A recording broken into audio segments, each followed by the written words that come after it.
Salut, je m'appelle Léonie. J'avais 18 ans quand j'ai eu mon bac. Après le bac, j'ai décidé d'aller à l'université et mes parents m'ont laissé m'installer à la cité universitaire.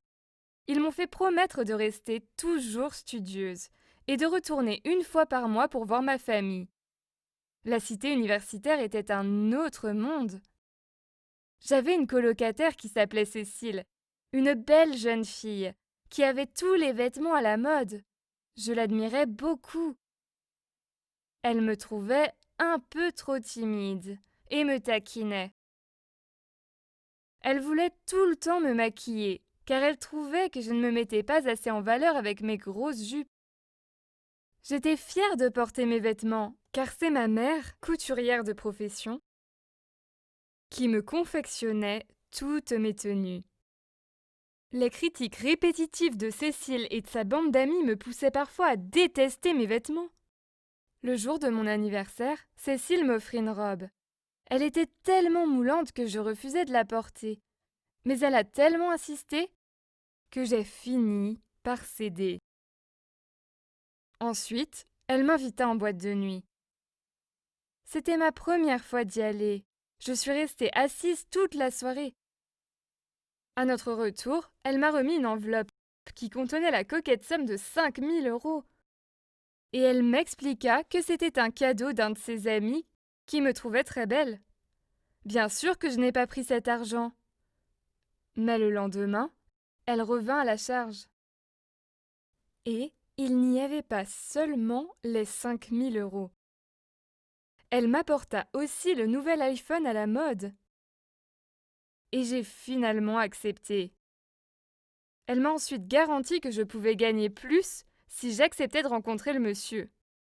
Et c'est ce que j'ai fait ensuite. 3 mois plus tard, je n'étais plus la fille timide d'avant. Et je commençais vraiment à prendre goût à tout cet argent que je recevais.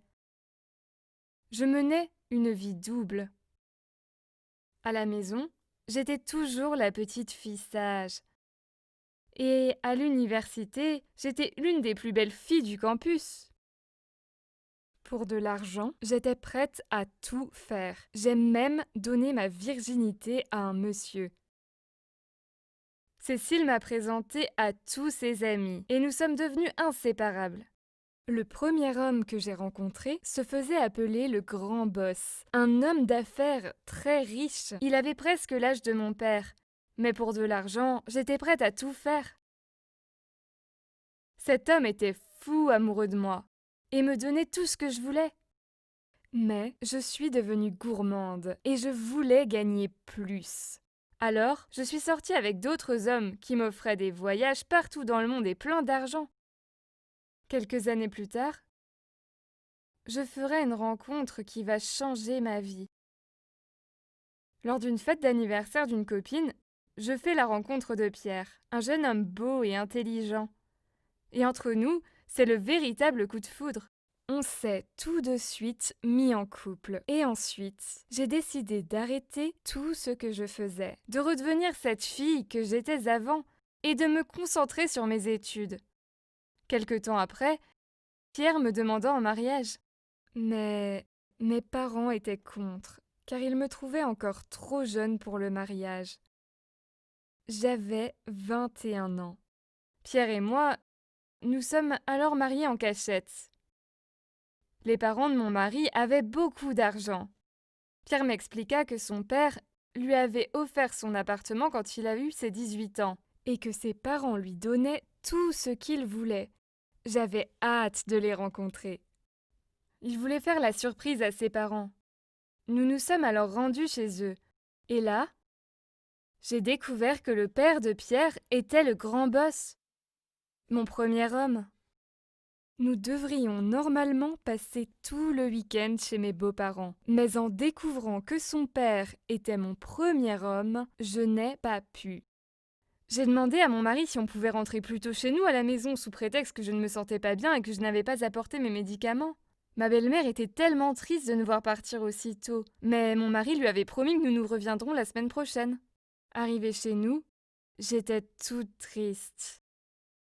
Et mon mari ne se doutait de rien. Il pensait juste Il pensait juste que c'était dû au malaise de tout à l'heure. J'avais l'impression que mon passé me rattrapait. Et là, je me suis dit, peut-être que nous pourrions juste garder ça secret. Je ne pense pas que mon beau-père voudrait que son fils sache qu'il a eu une relation avec sa femme. Une semaine plus tard, nous voilà retournés à la maison de mes beaux-parents. Cette fois, j'étais bien obligée d'affronter le grand boss et de passer toute une semaine dans cette maison. À ma grande surprise, tout s'est bien passé. Mon beau-père m'a même offert la bague qui appartenait à la grand-mère de mon mari pour me souhaiter la bienvenue dans la famille. Nous avons passé une bonne journée. Arrivé le soir, ma belle-mère décida d'aller rendre visite à son amie d'enfance, revenue de l'hôpital, après un accident de circulation, et son fils demanda de l'accompagner, pendant que moi, j'étais restée à la maison, allongée dans la chambre. À ma grande surprise, je vis mon beau-père entrer dans ma chambre et posa sur le lit de l'argent en me disant « Faisons-le vite, on n'a pas beaucoup de temps, et si tu refuses, je raconterai tout ton passé à mon fils. » J'étais vraiment choquée, et je ne pouvais pas refuser parce que j'aime mon mari, et je ne voulais pas le perdre. Je ne voulais pas le perdre.